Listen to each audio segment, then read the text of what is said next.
What's happening, Wargamers? Welcome to an episode of the Dossier, where I share my hot potato takes on MCP characters and what they do in the game, their model, and all this sort of stuff. I am joined today by Troop. Hey. Yeah, he decided to stick around with me for this one. So today, Troop, we're going to talk about Psylocke. Awesome. So this is the first time you're joining me for this one. Sure. So what we basically do is we're just going to do a quick chat on what we think of the model itself.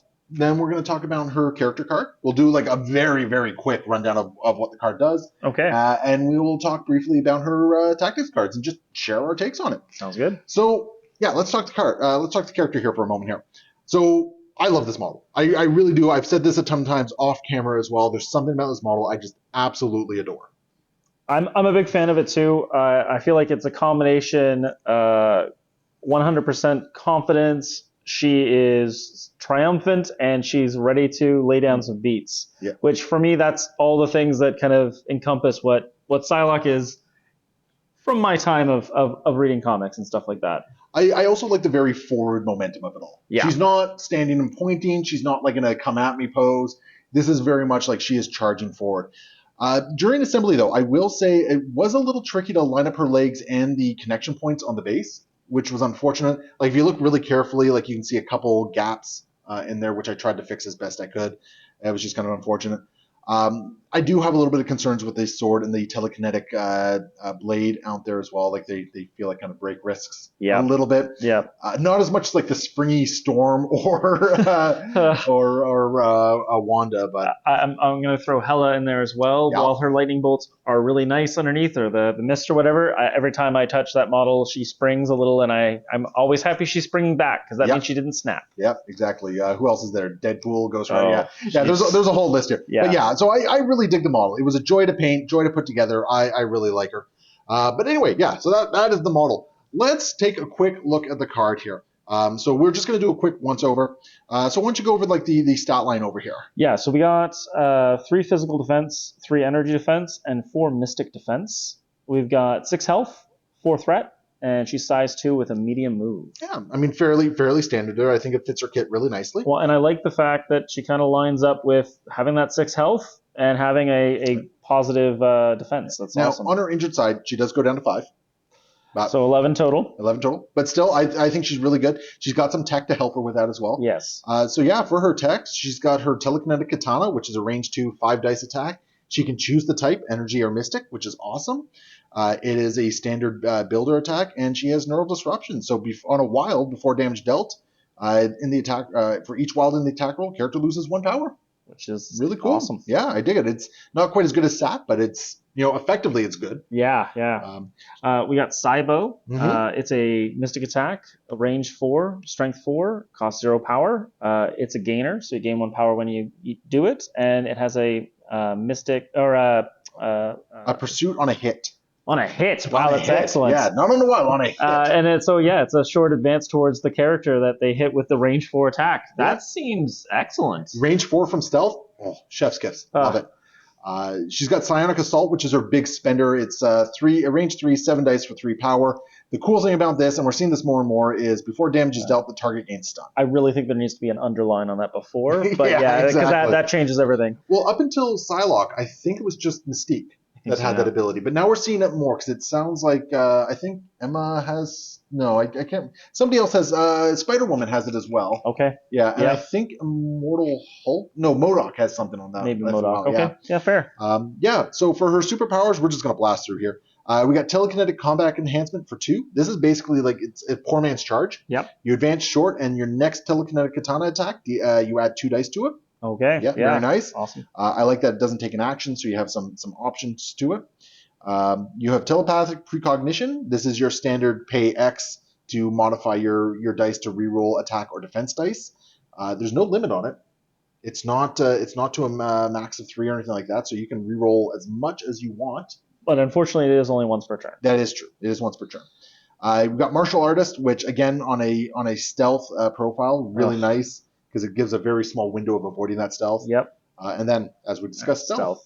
And I love martial artist combined with being able to move off that Cybo because it's like, oh, are you in range? Are you in range? Well, I'll shoot with my Cybo. I'm in range too now. Do my telekinetic katana, and then Oh, hey, guess what, guys? I have martial artist now. She feels really good for applying pressure. Yeah. And I think in the few games that we've been able to run with her so far, I think that's exactly what she's been able to do. Yeah, She gets in there, she applies pressure. I think she pairs very well with other 4 threats. I agree. And like we played a game where she went into Rhino, and Yes. she did quite well into Rhino. Well, and I like the fact that, like, with her telekinetic katana, she can switch between mystic and energy, which means that she has a flexibility that a lot of characters that are like her.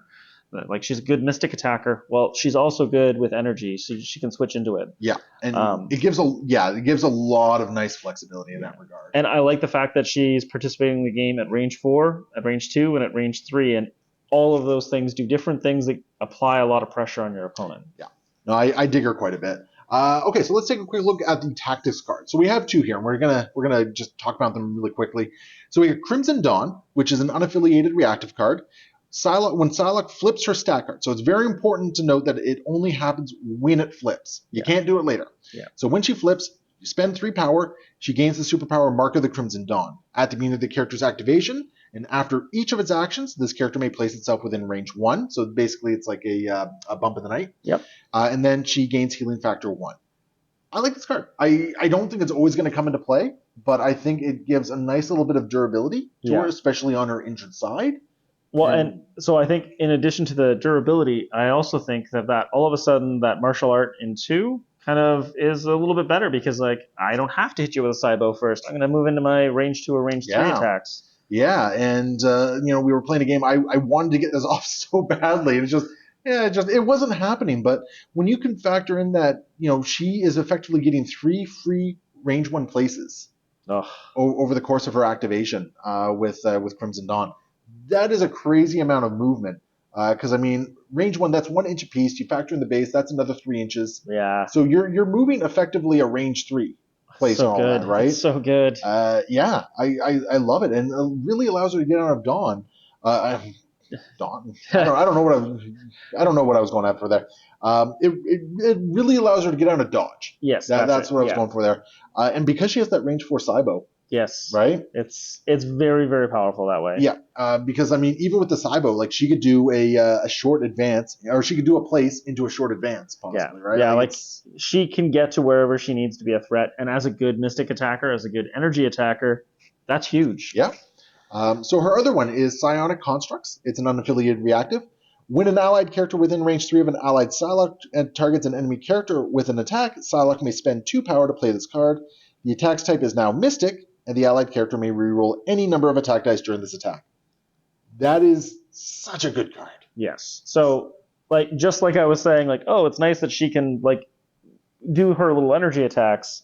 Now she turns somebody else's great attacks from physical or mystic, or physical or energy into mystic. It feels good. Or it's just 2 power to reroll a bunch of dice. Yeah. Right? Yeah. And it's really cool. Like, it's kind of a shame that she can't. Well, actually, she is technically allied to herself.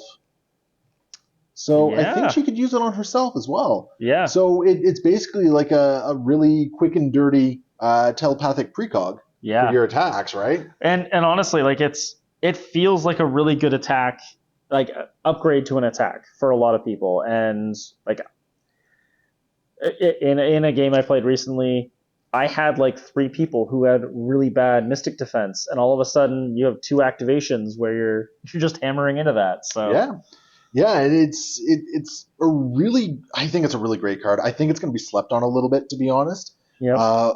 I don't quite know if it's stapled to Psylocke, but I think it is. I think it's really close. I think both of these cards are really good cards that there's an argument for them to be in almost every game, but whether or not you're going to take it. To borrow a phrase from my buddies Merzane and Will from House Party Protocol, I think Crimson Dawn is a good 10th card. Yes. I don't know if you're always taking it.